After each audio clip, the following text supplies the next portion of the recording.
Welcome to the Word of God, Sower International Ministries Incorporated. It is Christ-centered and Holy Spirit-empowered ministry, teaching the Word of God in the power of the Holy Spirit.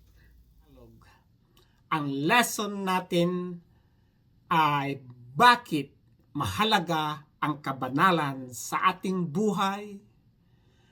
Ang kabanalan ay mahalaga sa ating buhay dahil iniayon tayo nito sa perpektong kalikasan ng Diyos na nagpapahintulot sa atin na maranasan ang matalik na pakikisama sa Kanya. Kapayapaan ng isip at isang bunga at may layuning buhay. Sa Biblia, tinatawag ng Diyos ang mga mananampalataya na maging banal dahil ang Diyos ay dalisay, makatarungan, at hiwalay sa kasalanan. Ang kabanalan ay mahalaga sa ating buhay Kristiyano dahil ito ay sumasalamin sa perpektong kalikasan ng Diyos at humihila sa atin tungo sa isang mas malalim at walang hadlang na relasyon sa Kanya. Ang pagiging nahiwalay mula sa kasalanan at pagiging nakalaan sa Diyos ay nagbabago ng ating pagkatao, nagbibigay kapangyarihan sa ating spiritual na patutuo at naghahanda sa atin para sa buhay na walang hanggang. Ang isang buhay na may kabanalan ay pangunahing kinakailangan upang mapaunlad ang isang malalim at matalik na relasyon sa Diyos at upang maipakita ang Kanyang kalikasan sa mundo. Malayo sa isang hanay ng mga mahigpit na patakaran at banal na pamumuhay ay nagbibigay daan na sa mga mananampalataya na maranasan ang presensya ng Diyos. Matupad ang kanilang spiritual na layunin at iayon ang kanilang buhay sa mga prinsipyong nagtataguyod ng kapayapaan at kagalingan. Ilang mahalagang talata sa Biblia nang nagpapaliwanag sa kahalagahan ng kabanalan. Number 1, upang maranasan ang presensya ng Diyos. Pagsumikapan ninyong mamuhay ng mapayapa sa lahat at maging banal. Sapagkat kung walang kabanalan, walang sinumang makakita sa Panginoon. Sinasabi ito sa Hebrews chapter 12 verse 14 to 15. Pagsikapan ninyong magkaroon ng kapayapaan sa lahat ng mga kabanalan na kung wala nito'y walang sinumang makakita sa Panginoon. Pakaingatan ninyo at baka ang sinumay mahulog mula sa biyaya ng Diyos. Baka may ilang ugat na kapaitan ang sumibol at bumagabag sa inyo at mahawa nito ng marami. Summary. Ang kabanalan ay nagpapatibay ng spiritual na lakas at nag-aalis ng mga hadlang sa nililikha ng kasalanan sa iyong relasyon sa Diyos. Ito ay itinuturing na mahalaga para sa tuluyang pagdanas ng presensya ng Diyos. Pangalawa, upang ipakita ang katangian ng Diyos. Ngunit kung paanong banal ang tumawag sa inyo, maging banal din kayo sa lahat ng iyong ginagawa, sapagkat nasusulat, magpakabanal kayo sapagkat ako'y banal. Sinasabi ito sa 1 Peter chapter 1 verse 15 to 16. Sa halip, yamang banal ang inyo'y tumawag, maging banal naman kayo sa lahat ng paraan ng pamumuhay, sapagkat nasusulat, kayo'y maging banal sapagkat ako'y banal. Summary.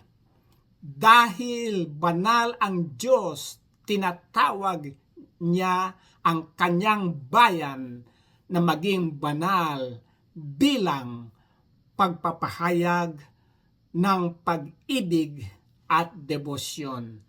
Ito ang likas ng bunga ng isang puso na bago. Number 3. Upang mamuhay ng mabunga at may layunin. Ngunit ngayon yamang napalaya na kayo mula sa kasalanan at naging mga lingkod ng Diyos, ang bunga nito ay kabanalan at ang kahihinatnan ay buhay na walang hanggang. Sinasabi ito sa Romans chapter 6 verse 22. Subalit ngayon pinalaya kayo sa kasalanan at naging mga alipin ng Diyos na nagbubunga naman ng kabanalan. Ang kahihinatnan ay buhay na walang hanggang. Summary. Ang pamumuhay ng banal ay nagliligtas sa mga tao mula sa mga natural na bunga ng kasalanan, ng tulad ng pagkakasala, kahihiyan, at mga nasirang relasyon. Nagtataguyod ito ng panloob na kapayapaan, emosyonal na katatagan, at mas mahusay na paggawa ng desisyon. Ang banal na pamumuhay ay nagpapabisa sa isang tao para sa mga layunin ng Diyos na umaakit sa iba at luwalhatiin siya sa positibong nakakatulong sa nakakapaligid na komunidad.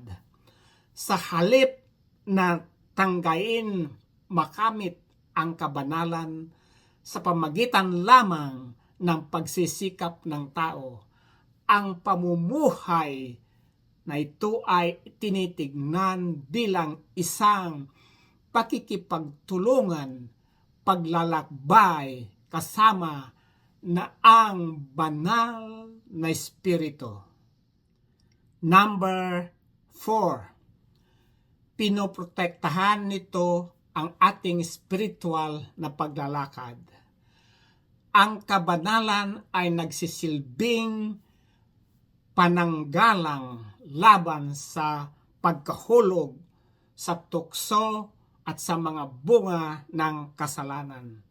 Sinasabi ito sa 1 Thessalonians chapter 4 verse 3 to 7 na ang bawat isa sa inyo'y matutong maging mapagpigil sa kanyang sariling katawan sa pagpapakabanal at karangalan, hindi papita ng kahalayan na gaya ng mga hintil na hindi nakakakilala sa Diyos, na sinumay huwag magkasala o man lamang sa kanyang kapatid sa bagay na ito, sapagkat ang Panginoon ay tagapaghiganti sa lahat ng mga bagay na ito, gaya ng aming sinabi noon una sa ibinabala sa inyo, sapagkat hindi tayo tinatawag ng Diyos para sa karumihan, kundi sa kabanalan.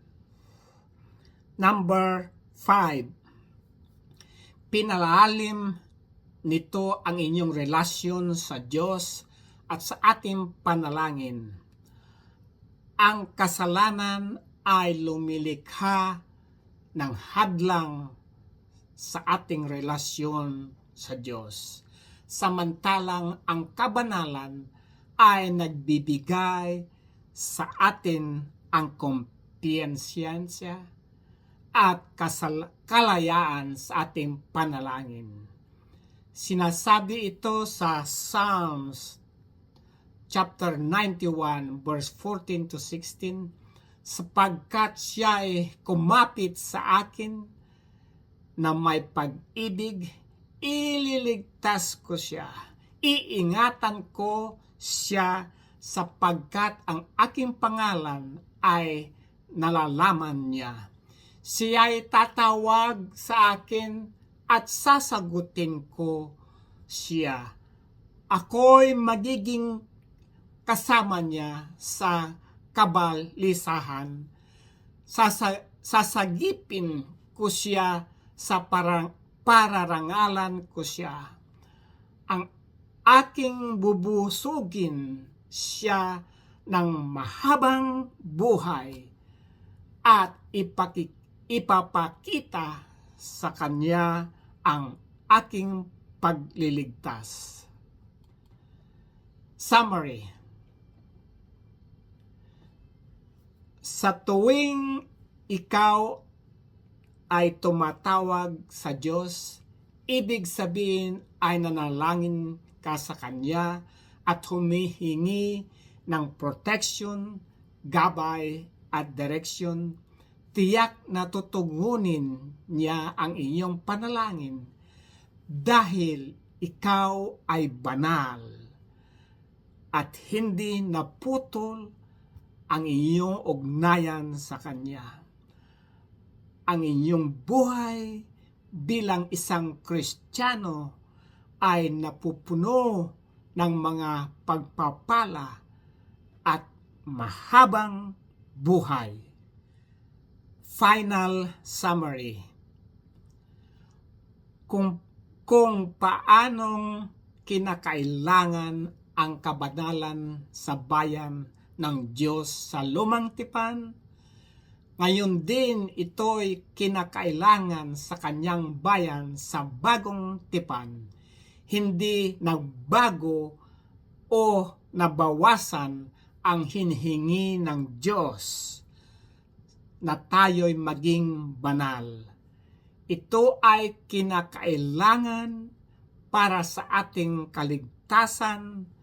Ito ay hinihingi sa sinumang bago sila makapasok sa kaharian ng Diyos. Let us pray for your healing. Let us claim Matthew 4:23 to 24 and Luke 4:40 for your healing. The Bible says in Matthew chapter 4 verse 23 to 24, Jesus went throughout Galilee, teaching in their synagogue, proclaiming the good news of the kingdom, and healing every disease and sickness among the people. News about him spread all over Syria, and people brought to him all who were ill with various diseases, those suffering severe pain, the demon-possessed, those having seizure, and the paralyzed, and he healed them. According to the Bible, in Luke 4:40, at sunset, the people brought to Jesus who had various kind of sickness, and laying his hands on each one, he healed them. Father, in the name of your only begotten Son, Jesus, I pray for those who are listening to give them spiritual healing, emotional healing, physical healing. I pray for the restoration of broken relationship with you, Jesus. I pray for the restoration of broken relationship between husband and wife. I pray for the restoration of relationship between children and parents. I pray that you will be protected from any kind of sickness, diseases, viruses. Lord Jesus, for those who are sick with different kinds of cancer, different kinds of heart disease, high blood pressures, oh, karamashi, karamasanda, karamasyanda, ramakanda. Jesus, rebuke these different kinds of cancer, different kinds of heart diseases, and high blood pressure. Be healed in Jesus' name. Jesus, give them wisdom, guidance, and direction as a parent to be a good example to their children. Jesus, I pray that their children are obedient to you, Jesus, and their parents.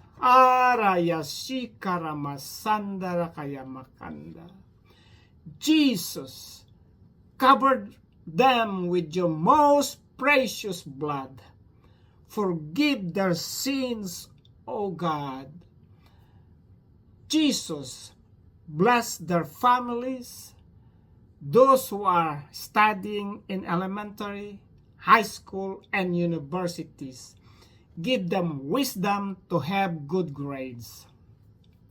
Lord, I ask for their guidance that they will be successful in their studies and give them a place of work after they finish colleges and universities in Jesus' name. Jesus, thank you that you are the same yesterday, today, and forever. Thank you, Jesus, that you heal us today. Thank you, Jesus, for healing us. Amen. This is the end of our study. If you are being touched by the love of Jesus in this teaching, with my permission, you can share this teaching in your Facebook or different kinds of forms to your friends and relatives by sending them the YouTube website link of this teaching for the glory of our God, Jesus Christ.